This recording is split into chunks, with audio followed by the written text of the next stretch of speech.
solitario.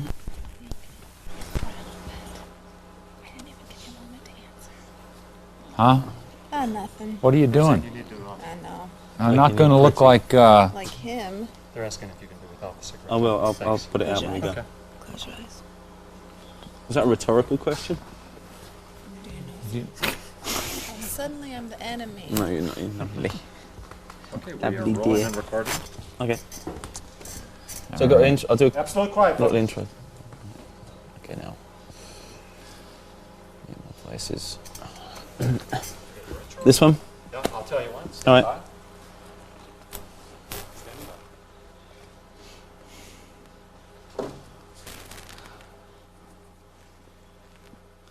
Hi, I'm Tim Roth, and I'm with Centre Stage on VH1, and a guest is Neil Young, who I'm with now.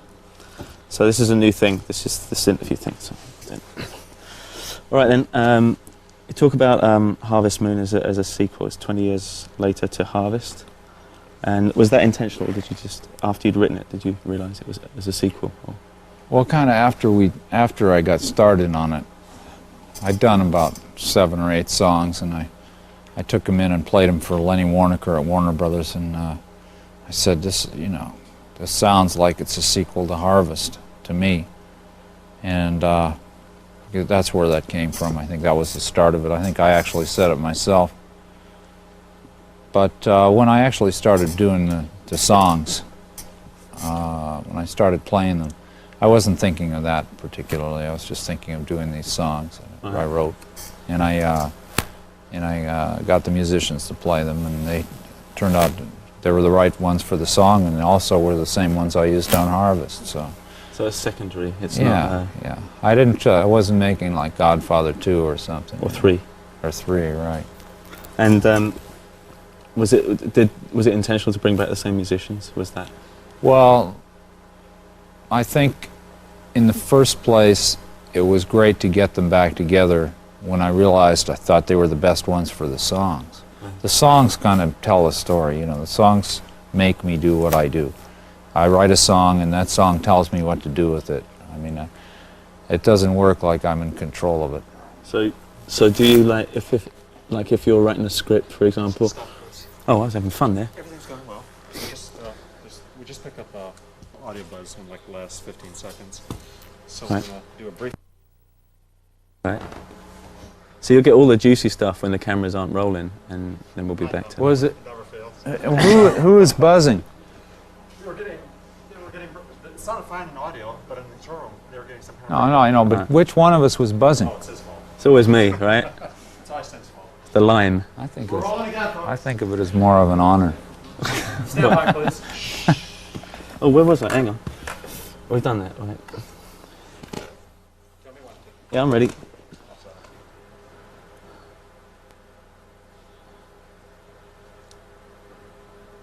So it wasn't, we're going back to the sequel thing, right? So it wasn't setting out to, this is a sequel, I'm going to do this and make lots of bucks out of doing that, because, or whatever, it was... No, it's the songs.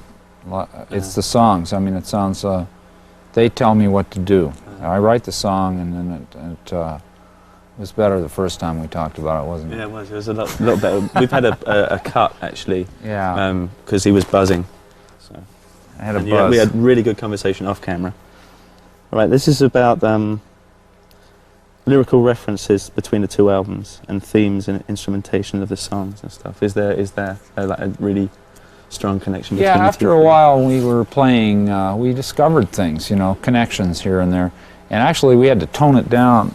Wow. Because there was one song, You and Me, that when we did it with the drums and the bass, the song sounded too much like one of the songs on Harvest when we did it, so we actually went out of our way to go the other way and to do it a different way because it sounded too familiar, and it's just and we used the strings on Such a Woman, the song, and I used Jack Nietzsche for that because it just all felt right. Once we got started, we kind of felt like doing it, We couldn't stop ourselves. It just was so much fun. Everybody wanted to take it to the max, whatever we wanted to do. But don't you get precious I mean, do you get like when you do a bit and you really like it, and it has to finally go? Do you get pressure? Is it hard you to mean edit? to let go of it? Yeah, to edit something to say, well, this isn't working or whatever. So. Yeah, it's hard to let go of them. It's hard to let go of a record. I worked on this record for 11 or 12 months, and it's hard to let go of it. But there comes a time when you just got to. I did it as much as I could, you know, and just it's not like we overmixed it or anything, which, you know, you can tell it's kind of a on the fly kind of a mix, you know. But I had to wait till the right time, get all the right people to sing and do this whole thing and everything. We played it all live, but getting the chorus vocals on took a long time because to get the people together and to get the right moment and time and everything else. When you say you do it live, do you do a lot of takes? Do you do a lot of... No, we don't do many takes. I never do, well, never is a big word. There's always an exception, but I don't usually do more than 2 or 3 takes of the same song. Right. If I've done it 3 times, there's no way I'm going to get it. Right. I mean, it's gone. It's gone. It was like that first question we had to do twice. Yeah, that's right. Just didn't have it the second time. But we got it perfect. No buzz. Yeah, we were fucking great on that one. Okay. Okay, this is the same. Basically, it's how is it working? Do you want to have a sip while you can? This is on me now. The beer's off camera. So how is it working with the Stray Gators, with Linda Ronstadt, James Taylor, and Nicola Larson again? What was that? Well, I mean, we had a great time. We covered that in the last question. Yeah. We already covered that one. We've done that one. Right. It says you've played everything from rockabilly to R&B to folk to country and hard rock.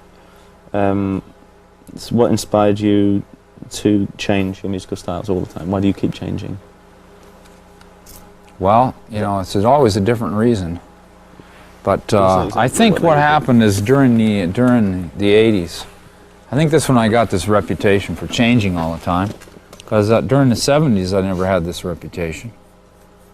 And during the 60s, nobody even had a reputation. So except constantly a bad one. Music was just music, you know, and there was no format or anything like that. It was just music. Everybody liked music. 60s was different things. And in the 70s, I didn't change that much. I just did the same thing one way and then another way, just like I've always done.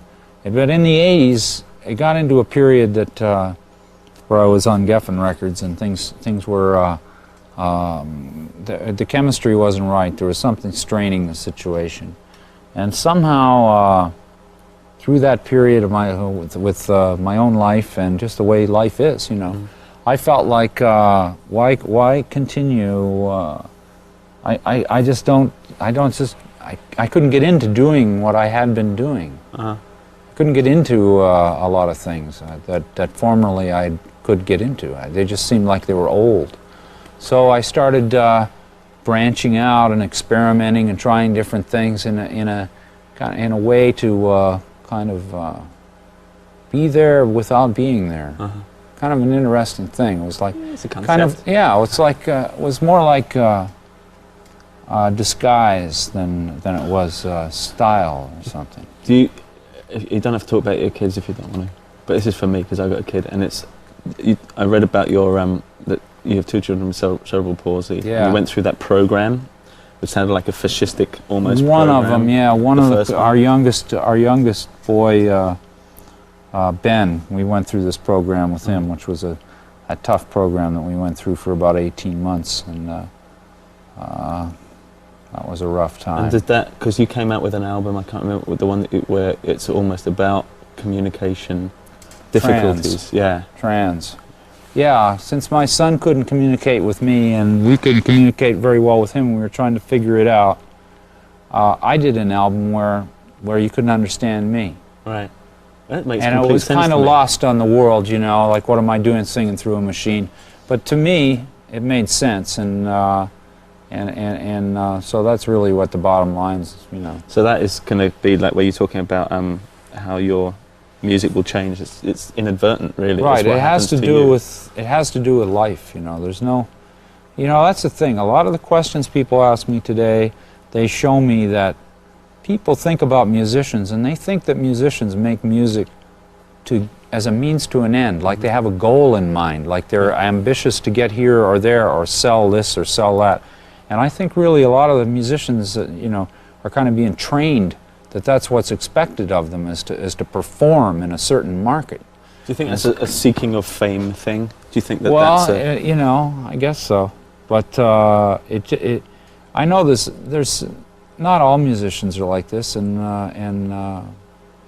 you know, music is the heart of the whole thing. You know, it's what makes it happen. And people ask you questions like that. It's just their understanding of it is that you're doing it to get to become famous, or you're doing it to make it, or you're doing it to be successful or something, you know. And do you think that that's because they don't understand why you're doing those, like you talk about with your kid and stuff, why that happened? You talked about it later, but you didn't really talk about it at the time. Is maybe no, I didn't want to talk about it Yeah. at the time. I didn't want to talk about it for a long time, you know. Why the change? Why did you? Well, because you can only keep something inside for so long, and there's no reason, you know. You'll go nuts. And you can conceivably lose it behind keeping too many things inside. So it just took a while for my family to get to the point where I could just let it out, you know. And I got the support. I got a great family and great kids. I love all my kids. I mean, it's a wonderful thing. You know? What about the bridge school? What's that? What's happening with that now? Well, that's still going on. So we're into our 8th year now. We got this school. My wife, where is it? Peggy, thought of this idea, and she said, "I want to start a school for kids like Ben, and we were going to teach, you know, them how to communicate using computers and stuff." And she had all these ideas because she'd been going to all the schools trying to find the right program for Ben and couldn't find one. So she took it on herself, and then she said, "And we're going to have a concert, and we're going to get all your friends are going to come. And we're going to start this year. We're going to call Bruce Springsteen." You know, and this is when Bruce is like, you know, going through the roof. You know, and I'm looking at her and going, "Peggy," you know, and you know, I thought it was off the wall but she was so sure that it was going to work and that everything had happened, that you know, it was just infectious, and everybody just kind of took on that energy, and we made it work. And now she's got this school, and there's a lot of kids going to it. It's a cool thing. Does she teach at it? No, she doesn't teach. She's just there as like an executive director of the school. Brilliant. That's so good. Yeah, All it's really cool. It's a great thing she's done. I love it. Okay, here we go. We're going to talk about hound dog, about the dog that everyone wants to know about. The dog on the Old King in Harvest Moon. So. Well, do you really want to talk about I don't want to talk. They do. Okay, let's leave that. Shuffle that into a little later. Let's see if we can get back to that later. Okay. We were talking about earlier about journalists and the written word, and not being like, because they can't see you, you can be misjudged. Oh yeah. Well, you got misquoted. It says this thing. It's such a fine line. Oh yeah. Do you want to talk about that? It's a bit? such a fine mind, or something. Yeah, that's somebody such a fine wrote. mind. Yeah, I've been in my mind, and it's such a fine mind. And then the guy goes on to say, "How could this guy be so conceited to sing a song about his own mind, saying it's such a fine mind?" Did you respond to it? No, I just read. I thought it was kind of funny, but it shows you it shows you what happens in print. You know, people get things differently. So for a long time, I didn't do anything, and I think now with this album here, it's kind of a broad album, and a lot of people might not even know it comes out. You know, because I haven't had a record like that they played on the hit radio stations for decades. You know, I mean, I'm not really like a hit artist. You know, I don't have a single with every album. I never hardly ever have a single, and it's a fluke. You know, if I get anything that really gets out there and gets played, and it's, you know, so they want me to do this, you know, things, you know, do different things so that people would know I had an album. How does that make you feel? Well, I feel like, hey, these guys have been backing me up for 25 years or something, you know, and this is the first time that they've ever asked me. You know, and they're my friends, so they asked me to come into Burbank and have this meeting with Mo and Lenny, who I've known for 25 years, and they say, "Neil, we really want you to do some things for this record, because we really think it's something, you know, and we could do a good job." It's like, it's about time? Well, I'm going, oh, God, isn't the music enough, you know? Oh, right. I mean, that's my instinct. Isn't the music enough? But on the other hand, they got all this energy, and they're so into it, and, you know, so I supported it. I went out and I went to Europe and I did a bunch of interviews, and then I talked on the telephone. Some people came over to Japan and everything, but I'm going to do a Rolling Stone interview. I kind of went back and forth on doing the interview because I really don't like having all of this stuff out in in my hometown and in my own place, all this personal stuff and everything, and these questions people ask you. I mean, like it takes away all your privacy. It takes away your you can't, it's like you walk in the store or something, somebody knows what you said to some other guy somewhere that, and pretty soon you forget you're having a conversation. It's like a professional discussion, right? And you say something and then you read about it, right? Or you see it. It's but at weird. least on TV you can see my face. Do you ever think, you know whether I'm kidding or not? People are going to turn in their grave, when you say the wrong thing, and go, yeah. or doing the wrong. Does that happen? Well, if you do bad music in your mind, what do you consider bad music? Do you feel terrible about it when it's out and available? Well, if I make some music that I think is, if I have a bad night, I feel terrible. Yeah. But if I make a bad record, I try not to put it out. Right. Most of the records that I've made. Do you misjudge it ever? Do you think? Well, no. I mean, looking back, I don't think so. But I think other people judge it differently. Right. But I really put them out because I believe in them. And of course, there's been over 30 now. So there's some that people think are great, and some people think are terrible. But and they have the right to do that. They got to buy it to find out. I want to know what you think about the Sex Pistols. This is my question, and about what happened in the musical kind of revolution that happened in Britain for that short time. What happened in? Because I know that in the mid to late 70s. Yeah. And as regards to what was happening over here? Nothing. The same thing that always happened. It was the same? It was the same thing that happened in the mid-60s. Yeah, complete And it's the same thing that happened, it's happening now. What's now? What does Well, basically there's a bunch of new groups come out. They come out all the time. It seems like they come in waves. And then there's the status quo, and then these people are, they're there and they're successful, and then they start kind of repeating themselves. And then everybody gets sick of them, and then somebody new comes along, and they say, this is it. Yeah. And the people that are with these new bands reject all the other music as, as a lot of it is, not being nearly as cool as this. It's been happening for a long time, and it's the process, It's but why? How comes you've gone right through? I don't know. Why would that? You don't want to look at that, really, do you? No, Fuck that. I don't know. That's for other people. Someone else can figure that one out. All right then. Well, we got rid of the misquote thing. All right. You're touring acoustically. Yeah. And what are the advantages or disadvantages of doing that for you? And being on stage on your own, is that a good thing for you? Okay. The advantages of playing by myself with an acoustic guitar are advantage number one. Do you want to have a sip first? Yeah, I think I better before I get into this one. If it's painful, we can move on. Advantage number one. There's really only one advantage, so this won't take long. Right. It'll just take a minute for me to think of it. Okay. I can do whatever I want at any time. Right. I don't have a set list. Whatever I feel like playing, I play. I go by what I feel in the audience, by what I feel myself, and the sound of the room, and what I played just before may make me feel like playing something now. So I try to always start with a different song than I did previously.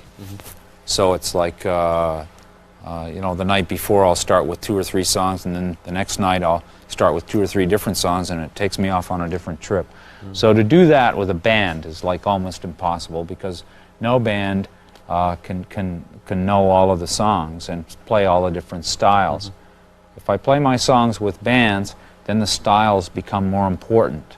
If I just play them by myself, then it's just me, no matter what song. If I do This Note's for You, or Rockin' in the Free World, or some Expecting to Fly, or some ballad or something, even though they're totally different kinds of songs, if I do them myself, it's cool. But if I do them with the band, they can't make the jump from one. They might be good on one and not be able to do the other, or whatever. To go straight in. So when I have something new that I'm doing, that I'm into, that it's a certain thing, then I use a band for that, and I concentrate on that, and I ignore everything else I've ever done, So if I was touring with a band now, I would probably be restricted to almost like a set list. It becomes repetitive. Yeah, and I'd try to break out. I always try to do that, but then you got to rehearse. You got to show the people the stuff. I don't do any of that anymore. I mean, I don't have time to show people my old songs. Right. It's just a waste of Sick of it time. doing it, Yeah, doing I'd that. rather be writing a new song or showing somebody a new song. Does it give you, like we're talking about acting, does it mean that you can almost improvise? All the time. Like you can just keep, it's a movable feast. And you I can change the chords or change the lyrics or change the order of the verses, the length of the time between the lines, anything I want to do. And does that annoy people, do you think? Or do you get a, if you say do you ever feel that you've got a bad audience out there? Where it's just not working? Sometimes you'll get an audience that is not tuned in to where you happen to be that night. But there's no such thing as a bad audience. So how do you react to that kind of audience? What would you do? Well, on stage I try to get together. Sometimes it's a failure, sometimes it isn't. But you know, if I'm feeling one way and the audience is feeling another way, it's like, well, you know, you walk out and you're feeling introspective or whatever, and you want to do something that's subtle, and the crowd is going nuts, yelling, or you walk out and you feel like, you know, aggressive as hell, and the crowd's just sort of like this mellow, laid-back kind of crowd that are just kind of watching you. Right. I mean, they're all into it, and they're all great crowds, but sometimes there's a mismatch. But the chances of that happening are much less with an acoustic guitar than they are with a band. Why do you think that is? Well, because you go in there with the band, you're kind of locked into what you have to do. So, yeah. With acoustic guitar, I can make it, change it, and just do whatever I want. Do you stop in the middle of the song sometimes? Sometimes when I screw it up, so it's so Just bad 'cause that, you know, because if I lose it, if I start thinking about something else, I will stop. Will you go back, or will you just go forward? No, I'll just go do another song, maybe come back with that one later or something. I wish you could It's do that like in plays. recording. Huh? I wish you could do that in a play. That would be great. Yeah, yeah. Well, if you have 2 or 3 actors in a scene that all do it at the same time, you can do it. Yeah, I guess. Have you ever thought about doing theatre? Have you ever? Yeah, I like the challenge of doing that. I've done some acting in films, and I've enjoyed it. You know, I don't think I've reached my potential in that area. You're going to keep doing it? Yeah, I hope so. I mean, something, you know, that's worth doing. We'll get Coppola together and we'll do him. What about, here's another one. This is a good one. So, all right, you could link across to that. It says, how do you prepare for live shows? Is there mental or physical rituals you go through before a concert? But is there like a preparation, like? Yeah, I do the same thing almost every night. I'm just like, I get on a kind of a program thing. I'm in my bus usually, and I generally, about an hour and a half before showtime, I'll make my own dinner. What do you eat? Yeah, usually pasta. Why? Because it gives you staying power. Right. And you don't get tired in the show. There's no way you can fade with pasta, because just after you get your body going and metabolizing, then this stuff kicks in, you know. Yeah. So once you get out there and get going on the adrenaline of the audience, then this other stuff kicks in. It's like an amazing thing. Right. And I notice it if I don't eat it, that I notice that after an hour and a half or something, I start feeling, well, I've been out here for an hour and a half. You're missing But it. if I have this pasta with garlic and a little wine, and what kind of wine it's do you really like? actually quite an elegant scene we have What going kind in the of wine bus. do you like? I like good Cabernet. Do you like French wines at all? I like French wines, but I like California wines. Yeah, I like California. I'm more into Australian California wines. wines. Really good. Australian wines? Really, I've had really some good. of those too. Okay. Good. Yeah. Strain here. Let's go to a wine bar. Let's go to a wine bar now. The expensive winos. Okay, what's it? Hang on. Okay, it was TV. We kind of touched on this, but what do you dislike about doing TV work? Well, what I really don't like about doing TV, and why from the beginning I hardly ever did any TV, is that you don't really have control over what's going on. I'm a control freak. I mean, I freely admit this. When I'm doing my thing, everything has to be the way I want it, or I just don't go. And it's because I try to be as open as I can. And if the circumstance isn't right, then I'll be inhibited, and I'll be distracted, and I can't do my thing. So I'm a control freak. So on television, your control is limited. And if you go somewhere, like I did Saturday Night Live a couple of years ago. I read about this. And I was successful at doing the show and being a musician and playing music. Yeah. You know, but if you're hanging out while all the skits are going on and everything, You lose it.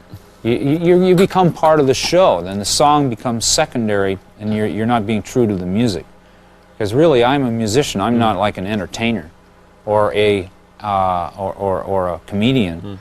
But I'm in there in a slot with all these. And if I sit around, I soak things up too much. So if I sit around, I'll be thinking of what they're doing and how that affects all the people that are watching TV, you know, because I'm going to do this song. To me, it's like the running order of a record. What comes before this song, you know, if some skit about, you know, about something, you know, I'll be affected by that. So I try to not see it, not be part of it, and isolate myself. Does this this is off the questions, but does this kind of setup, is this better for you? And plus, is this doing an interview before, like we're doing, I guess they can cut this out, but we're doing the music thing, you're playing tomorrow. Yeah, it's tomorrow night. Totally night. Separate thing. But it's interesting because we're right here where I'm going to do it, and it looks like a pretty good place. I guess the audience is going to be out there somewhere or all around or something. And I mean, it's like a club. This is what it's like. So this will be cool. I got a good feeling about this place. And will you change the order of the songs if you feel like it when you're doing this? Oh yeah, I have no idea what I'm going to do tomorrow night at all. I have no idea what I'm going to start with. I left out a couple of songs that I have done a lot. I left them out the night before, you know, last night when I played, because I knew that I didn't want to repeat things.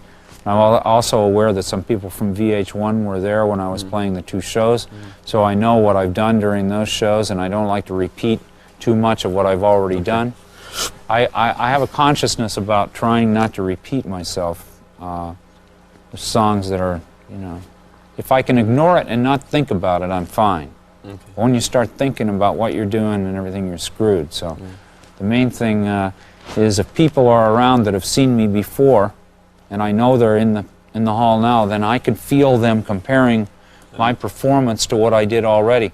And if I'm in a new place where no one has ever seen me before, then I'm free to do anything, whether I just did it last night or not, because I can transcend that. But if other people are around that have seen me over and over again, would every night, the best kind of night, be people who'd never even heard your music? Would that be that'd a be great, really cool? Yeah, like Virgin territory. But that who wanted to hear music? Yeah, just who were into music. Yeah, that's not just who throw me into, you know, like a subway station or something and start playing.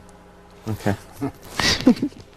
All right, this is about fundraising, and it says you're active in fundraising, consciousness raising, etc., for several worthy causes. If, for whatever reason, you had to limit yourself to one cause or one concert per year per cause, what would it be? Can you? That's like death camp selection. I don't understand how you would. If I had to limit myself to just one cause that I would be behind, and I couldn't be behind any of the other things.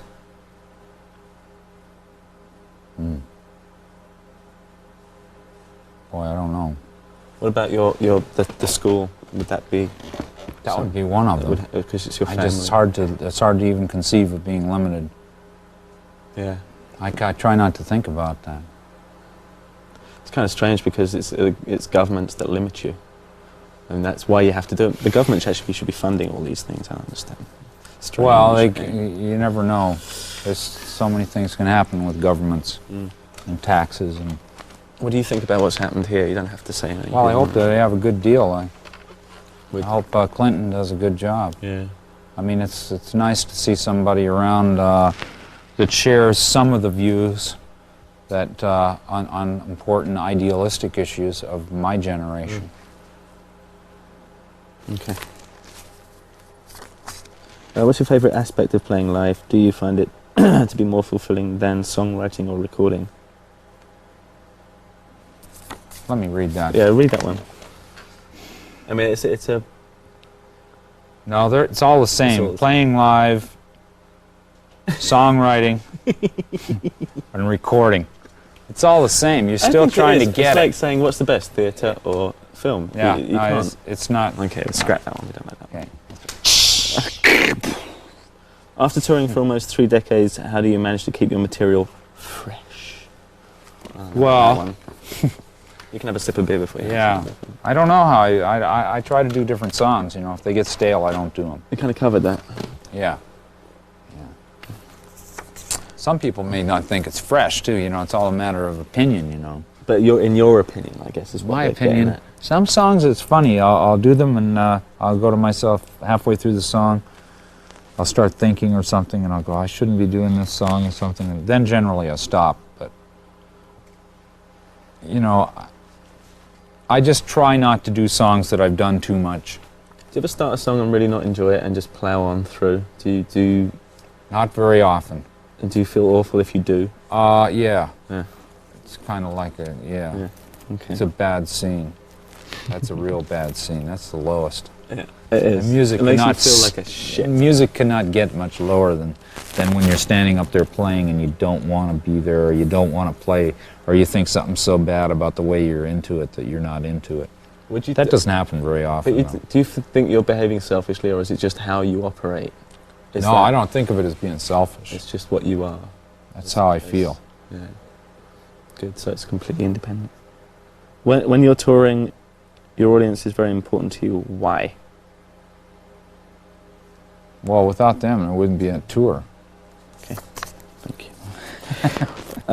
This is a question. We're going to have to. We're going to bring the person who wrote some of these questions up and ask we have her up here a few now. more questions. All right now. Thank you. What are your favorite Neil Young artistic statements, album or song titles? Who is this Neil Young? I don't know this guy. I never met this guy. I want to know him. It's like I heard my daughter saying, Neil Young's my daddy. You know, fame is such a funny thing. Because, you know, when they call you by your last name, when your kid calls you by your last Girlfriends name. or what? It's that whole thing of this is like, Nikki. What's your name? This is, you know. Yeah. Well, my girlfriend's Nikki Butler. It's like, oh, what do you do? This is like you don't exist. Right, I know. It's out a of that different. world. It's a different thing. Does that happen with your wife? Does that happen with? No, we don't. We're doesn't- pretty well. You know, people sometimes come up and ignore Peggy completely and just, you know, kind of try to strike up a conversation with me like she wasn't there or something. You know, these are generally very rude people who we end up dealing with as a team. Yeah. How do you deal with them? Well, they're usually gone really Ejected. quickly. Yes. As an artist, is it important to break the rules, and if so, why? Well, there are no rules.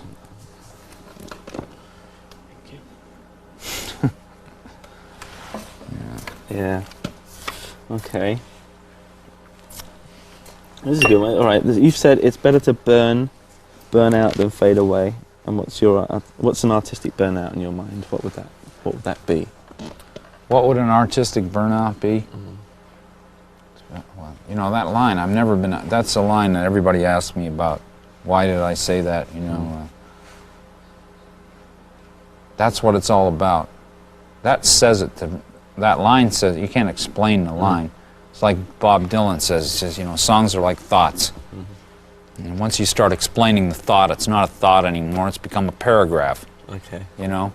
And the thought is, you know, makes a lot of people ask themselves that question, you know. Brings it to mind for them, you know. Right. It's better to burn out than to fade away. Whatever they think is fine with me.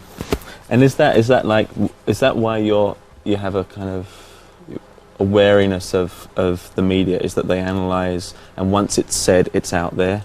I'm not really comfortable with that, which is why in a lot of ways I dread doing some of these interviews. And not so much this one, because TV, I'm starting to get more familiar with TV, and although you know, I really do wish in my heart of hearts that music was enough. You know, that it would just be that all I had to do was sing and play, and that you know, that would do it. What do you think of critics? What is your? Well, you know, some of them like my music and some of them don't. But what they got to do is they got to keep coming up with opinions of everything. I mean, you know, what a job that is. And I guess if, you know. Do you think that the job of criticizing people is a valid job? Well, you know, it could be. They're called critics, but they're really not, they're reflectionists or something. They can criticize, but they don't have to. They can actually enjoy it And encourage. Yeah, they don't have to be, and most of them aren't always critical. Yeah. I mean, the most critical writer will sometimes, in his critiques, reveal that there's something that he loves. You know, and because it or her, and it would be so obvious, you know, that somebody might not like something that I might do because they're really into like heavy, super alternative underground music, and anything that isn't that is not happening. And yet the next night they go to see one of their favorite bands and write a rave about it, you know, and that's so they can can go both ways. There should be like a precursor saying, "This is just my opinion. Go and see him anyway," or you know, that kind of. Well, you know, that's not what newspapers are about. Yeah. Newspapers are not about that. Newspapers are about getting people stirred up and informed and discussing things and giving them opinions and stuff. So they get a lot of guys with big attitudes and points of view writing these becoming famous these columns. You know. Have you suffered badly ever, like really personally? What, from a review? From not necessarily from a review, but from the press, in any way. Well, not really. No, they never hit you where it hurts. Well, you know, that's kind of like the American nightmare, isn't it? You know, where you have, you know, this guy like, you know, is doing great and he's a hero, and then all of a sudden he gets, you know, some dread disease or something, and then things start coming out of the woodwork and people he's never seen before. All the time. You know, and then the American press goes completely berserk, and then all the tabloids pick it up and everything. It's like, you know, from Gary Hart to Magic Johnson. I mean, you know. And with Clinton, with the I did not inhale thing. Which I find it really amusing. Like, who was it? Someone was saying on TV the other day, I put the needle in, but I didn't push the plunger down. Oh. You know, it's kind of embarrassing that you even have to say that. Yeah. That's sad. Well, you know, I think that's probably maybe a very representative statement of that Clinton said. Yeah. Yeah. It's like he did it, but he didn't do it. Yeah, I mean, that's what that says to me. I think he should. I did it, but I didn't do it. And just told us about it. I think he did inhale. Yeah, but I want to, you know, publicly. That's what I think. I think he inhaled, and you know, I'm pretty sure he did. Yeah. I don't care whether he says he did or not. Oh, yeah. I think he did. We can take him to court on that one. Are we winding down? Oh, okay. Let me just check through these just in case there's anything really interesting for me. Oh, we've done the acting. Oh, this is a good one. This is looking at the future of the world. What do you find most disturbing? And do you feel that you have a responsibility to address any issue? Well, the most disturbing thing to me is just the spirit of the world. You know, the survival. I just hope that that the young people can take it to task. That the time is here to save the planet, and if we don't do it now, it's going to really take a dive. And we got a new president, a new administration. There's the whole world to think about, and there's all this pollution and everything. And I think that hopefully young people will learn, like by what happened in the Eastern Bloc, that if you get out on the street and demonstrate, you can make change, and it works. And you know, like communism fell in that area because of generally just an overwhelming public opinion just went against it. So if the governments of your country don't go out of their way to save the environment and kind of preserve this planet for future generations and keep it, you know, try to make it into a garden again, you know, more like it was, then I would say the kids should just go berserk. They have the power in their hands. If they don't see it happening, there's no time to wait now. I mean, if it's not happening, if McDonald's or somebody is using styrofoam, they should hold hands around McDonald's and just do it everywhere around the country until these places stop doing that. And you know, whatever it is that they feel strongly about, they should get out there and make it happen. You know, make a point. There you go. Thanks a lot. That was good, Neil. Hey, great. All right, thanks. Good. So, yeah.